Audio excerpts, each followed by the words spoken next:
War, violent conflicts around the world, death, devastation, and human suffering. If we can't stop all of these tragedies, how can we at least prevent some of them? The answer may surprise you.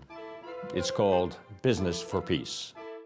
Welcome to Business and Society. I'm John Paluszek, your host.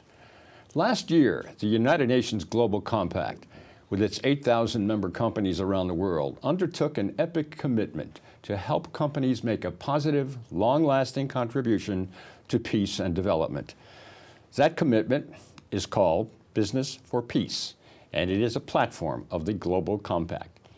Today, in Global Compact Business for Peace networks around the world, companies, often partnering with governments and civil society organizations, are confronting many of the root causes of conflict in high-risk areas. The Business for Peace mission is clearly ambitious, but it's grounded in reality, and it's already making a substantial difference in conflict-affected areas around the world. Our first guest today to tell us about Business for Peace is Sir Mark Moody-Stewart. After a distinguished career at the highest levels of international business and society, Sir Mark Moody-Stewart is now Vice Chair of the UN Global Compact Board, as well as Chair of the Business for Peace Steering Committee. He is also the author of the recently published and already acclaimed book, Responsible Leadership: Lessons from the Front Line of Sustainability and Ethics. Welcome, Sir Mark, to the program. Thank you very much. It's a pleasure to be here. Perhaps we could begin this way. Business and peace, not often juxtaposed, but the UN Global Compact Business for Peace platform seems to have accomplished that. Well, I think in businesses all around the world where we work in multicultural, multi-ethnic societies, even relatively uniform societies, we've learned that working in business actually unites people. They have a common objective, which is a business objective, and they learn to work together. And there are a lot of things we can do using that to build peace, to break down barriers between communities, religions, and so on. We provide employment, training, for example, with ex-combatants, people who've laid down their arms, been persuaded to lay down their arms, sometimes paid to lay down their arms. If they don't find gainful, sustainable employment, they are in danger of going back and picking those weapons up and going back to their old habits. And you have written, in that context, a description of the Business for Peace mission that I think is very instructive. The Business for Peace initiative of the Global Compact aims to work with local networks to see how businesses in those countries can contribute directly to peace while improving the local climate for business. The efforts are very country-specific, involving, for example, efforts to reintegrate former combatants into employment in Sri Lanka, Colombia, Sudan, or addressing the economic problems of Syrian refugees in Turkey. That is quite an agenda. Yeah, I think if you take a Colombia, for example, which is a country which has suffered from violence and disturbances for many years and is now arriving at peace, the business community realizes this peace will only continue to survive if employment, development opportunities are available to former combatants. And if you take a situation like Syria, here's a population, hundreds of thousands of millions of people who've been displaced. They're suffering from the effects of violence and chaos. And I think businesses realize that you have professionals, doctors, others, who've lost everything. You've stressed engagement on the part of the business community as a central concept of Business for Peace. And so the engagement is perhaps something that is relatively new to business in this regard? Many of the countries we work in don't have perfect governance structures. Sometimes there are high levels of corruption. The government, the leaders of those countries, may themselves either be or have been in the past guilty of things which we would not consider acceptable. Now, if we stop talking to such people, I think we do a disservice to society. And then seems to have taken place in dramatic fashion, I would say, in some places, through the extractive industries transparency initiative. The challenge is corruption and fighting corruption and having transparency in payments from extractive companies to governments. The even bigger challenge is what happens to those payments afterwards, how the governments spend the money and whether it's properly spent or, in the worst case, stolen.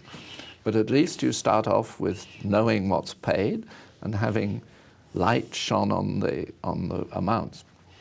Many countries, sometimes if you look down the list of over 40 applicant countries, I think about 20 of them are unlikely candidates. And one of the conditions is not only that the payment should be monitored on both sides and audited independently, so $1.25 trillion worth of payments have now been audited. Is that right? In, I think, over 100 fiscal years of thing. It's remarkable. But that's, to me, is the very first step. In order to become compliant, those countries have to agree to establish an independent body with civil society and business who can comment on what happens to those funds. And in relatively undemocratic societies, this is a terrific first step. And you mentioned civil society. Yes. And of course, we're talking about government partnerships. Is that correct? Absolutely. I think the key to the UN Global Compact and part of the founding principle was that it wasn't just business, it would have civil society and labor unions and so on. It's relatively easy to get a bunch of business people together, but to bring them to sit down with civil society, sometimes they're severe critics, and get them in the same room talking and realizing it's back to the common objective. You may have one way, I may have one way, and then we sit down and discuss whose way is better. Yes, yes, yes. But that combination of partnership, engagement, and so forth would seem to make Business for Peace somewhat unique. Yes, I think so, although a key element of the Global Compact has always been that we like to be an umbrella and to bring other activities together. I remember at the launch of Business for Peace, we had another organization, and they had this super example of businesses in the Caucasus working together. And they had this terrific slogan. Their slogan was, "When we say business, we mean peace." Were they able to back that up with action and with measurable progress? No, I think they had. I mean, the language of business is quite international. The trick is making sure that if you are going to have engagement, that you have responsible business.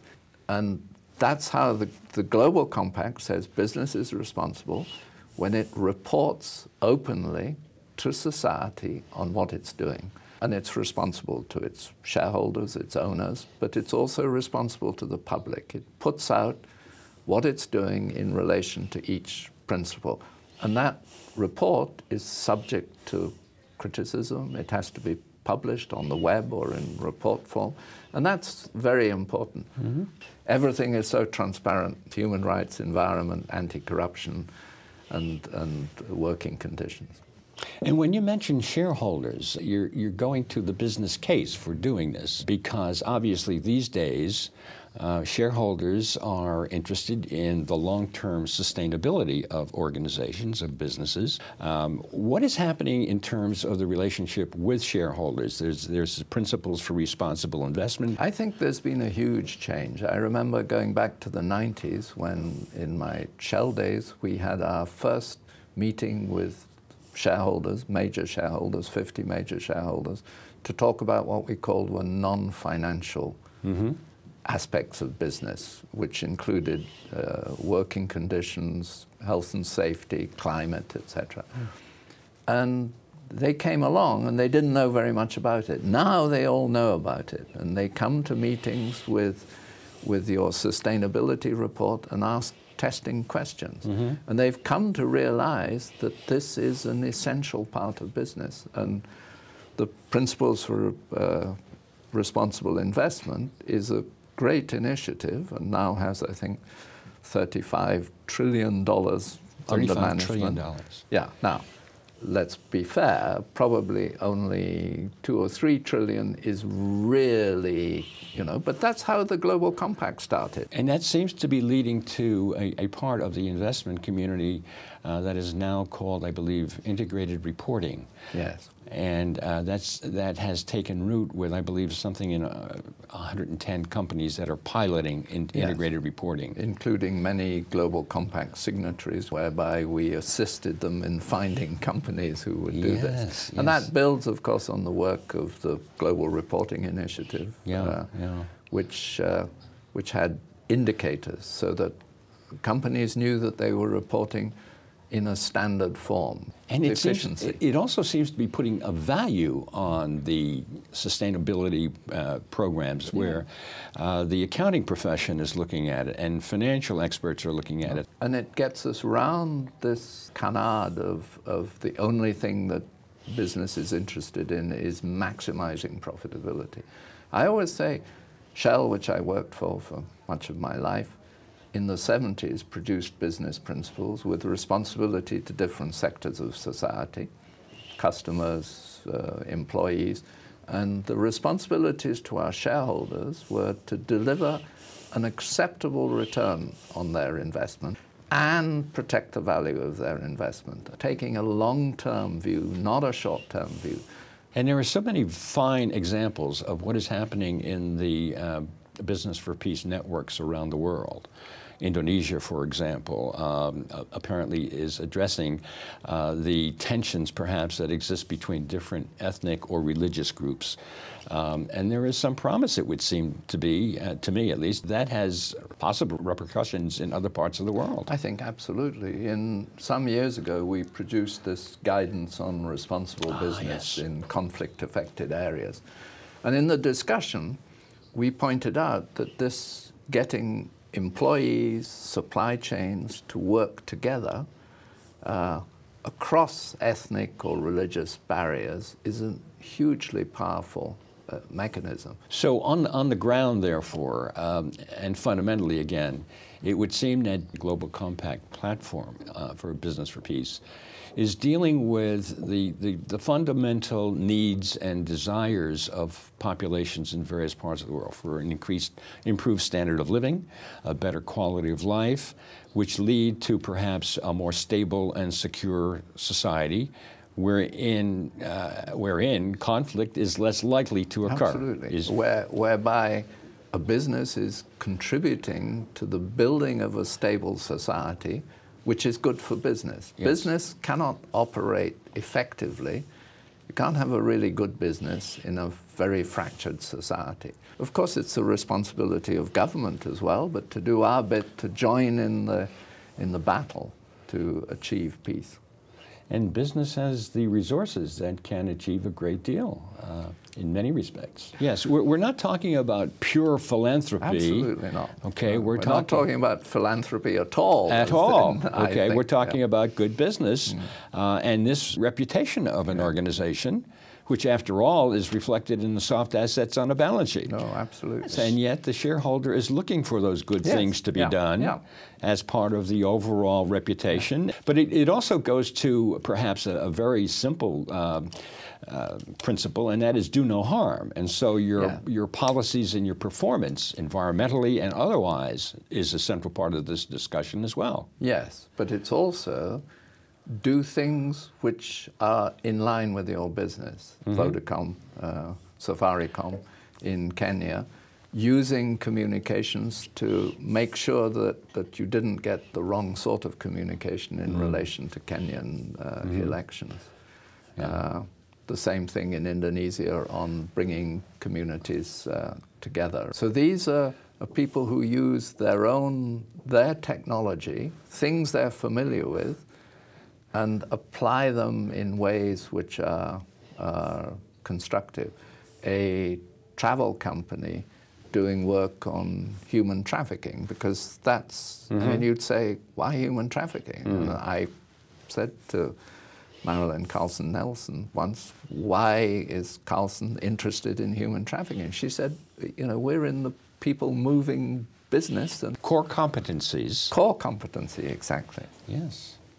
We have just a short time left, and so I must ask you, from a personal point of view, what drives you in terms of your commitment to business for peace?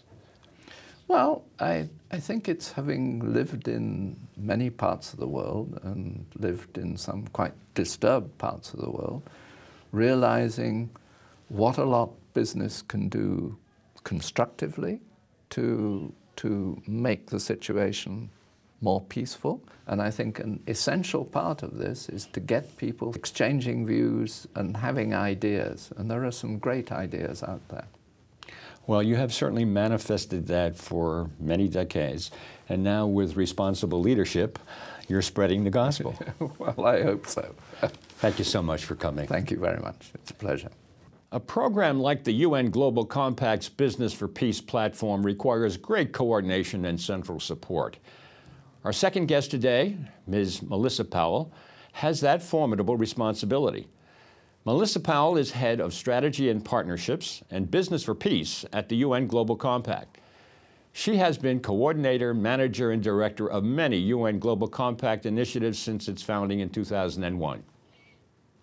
Welcome, Melissa. You have been with the United Nations Global Compact virtually since its inception in 2001. And I would imagine that with all of the programs that you've been involved with, you've had a variety of experiences, but maybe Business for Peace and that platform is a little bit different and perhaps in some special way satisfying.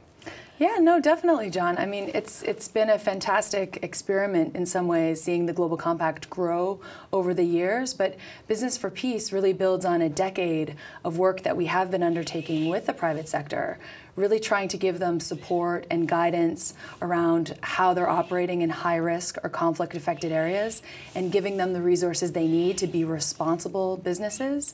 So it was great when we were able to elevate that work into this issue platform and have the Secretary General of the UN launch it only 7 months ago. Already we've seen some great uptake from businesses around the world, both large and small, from 29 countries. So in the 29 countries, there are 17 regional networks for the platform, and there are all kinds of interesting case histories that come out of those networks. Yes, that's right. So one of the unique features of Business for Peace is that companies can join the platform alongside Global Compact local networks. So we actually have 17 local networks from around the world that have joined. And together with the companies, civil society, and governments in their countries, they're deciding on what the priority issues are in their specific operating environment, where the private sector can make a greater contribution to peace. Mm-hmm. So it's looking, you know, peace is so contextual. What contributes to peace in one country is different country to country. And so what we're able to see with our local networks being involved is that they can actually help to decide local priorities together in a multi-stakeholder context, and then identify areas where the private sector can have an even greater role in supporting peace. And you were at the announcement or the beginnings of one of the very impressive cases out there in Indonesia. What was that like? That's true. No, that was very exciting. I mean, so far we've had country-level launches in Colombia, India, Indonesia, and Turkey. And Indonesia was really fascinating because they've identified intercultural and interreligious understanding as a critical factor that's important for sustainable peace in their country. Our role in Indonesia is to promote the principles, to facilitate dialogues, to conduct training and best practice sharing, and to encourage the multi-stakeholders collaborative actions.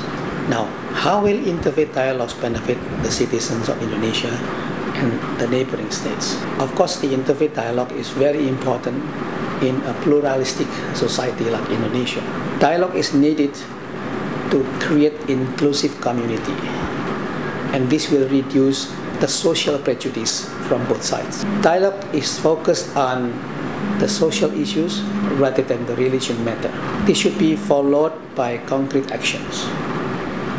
A business, of course, can play important roles to address these challenges. And so they've brought together the private sector, and they've actually realized that some of the kinds of skills and techniques that the private sector uses in its workforce, just the things that they do as part of being a good business, are actually the kinds of skills that can translate into building better relations between local communities. And that goes across sectoral boundaries as well. There are different belief groups, as it were, that are cooperating in this respect? Definitely, definitely. That's what's really interesting. I mean, the business leaders in our network in Indonesia are from a variety of different faiths, a variety of different sectors, large companies, small companies, and it's really about defining the ways that business can support peace together with other stakeholders that is actually showing some real promise. That would seem to be duplicatable, as it were, in other parts of the world where these differences exist. Well, this is also a great opportunity to highlight one of the unique features of Business for Peace. Because we have local networks in Pakistan, in Sudan, in Egypt, in Indonesia, in Colombia, they're able to actually share experiences. So it's actually really interesting to be able to see how what works, in Sri Lanka might also be applicable in the Colombian context. Yes. So yeah, it's actually the capacity we have to bring different local networks together from around the world. What do you see as the future of the Business for Peace platform? Yeah, well, we're focusing on the 17 countries for now, because even the 17 countries, some of which I mentioned are obviously quite diverse in nature. So we're being quite demand-driven, and where the companies that are in the Global Compact have identified Business for Peace as a priority, we're focusing on helping them. So we hope to grow the numbers of companies in Business for Peace. So hopefully there will be more of these programs in more places. Yes, that's the objective. Yeah, that's the objective. I mean, we want to do two things, really. We're trying to ensure that companies are not doing any harm in the places that they're operating in high-risk or conflict-affected areas, while at the same time helping them to make positive contributions to peace. Leveraging that expertise across countries, across sectors, is really making a significant contribution, and we hope to do more of that in the future. So when we talk about stable, secure societies, we're hopefully talking about societies that are going to be less likely to experience conflict. And the more you bring these different kinds of groups together to understand each other and to find common solutions to their problems, you play a role in terms of advancing peace wherever you perform in these functions. What drives you as a person in this regard? What makes you feel good? What makes you get up every morning and do Business for Peace platform? Well, for me, the fantastic thing is just the fact that the UN itself now is really engaging the private sector in ways that it hasn't before. Across the UN, you're seeing almost every part of the UN engaging the private sector, really recognizing that business has a critical role to play as a partner of the UN in helping us achieve, one of humanity's greatest missions of peace. And the UN Global Compact is indeed devoted to and involved with the concept of partnering, so that the Business for Peace platform is, in effect, taking advantage or at least being involved in that kind of a commitment as well. Exactly, exactly. I mean, the whole premise of Business for Peace is actually getting companies to commit to take action to support peace in the areas where they're operating, and then to engage in a multi-stakeholder dialogue to identify what are the priority areas where they can make a greater contribution. And so in the years ahead, we hope to see a lot more specific projects on the ground in these countries that are going to help to support these countries in their path to peace, and path to sustainable peace, I should say. Maybe some of the other countries in which Business for Peace is operating might have interesting case histories as well?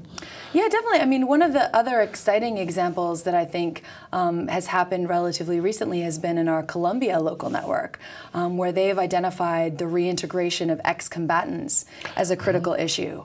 And also the stigma associated with ex-combatants in society has been a real problem. So they've engaged the business community in helping to reintegrate ex-combatants who've been trained to actually reintegrate them into the workforce, to make it less likely that they're incentivized to go back to fighting, to give them, economic opportunities, and, to really contribute to the Colombian peace process. So it's an interesting example. I think that's one of the case histories that Sir Mark Moody-Stewart cites in his very fine new book, Responsible Leadership. But there are obviously going to be any number of other places where creativity and dedication to peace is going to make a big difference.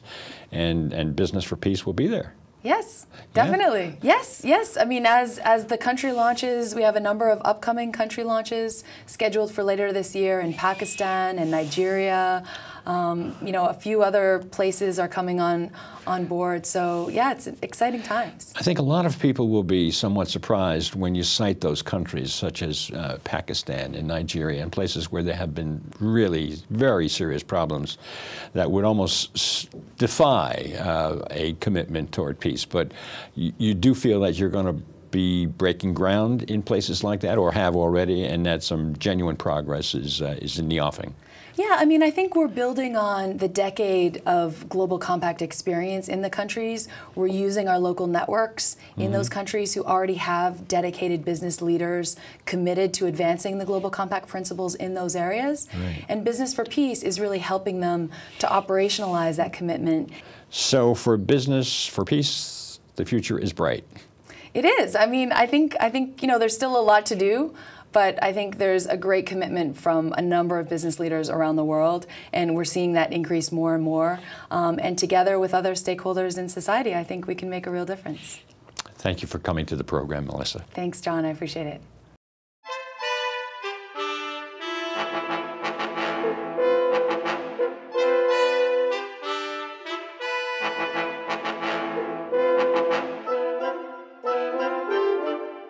To view the full program and for more information, please visit businessandsociety.net.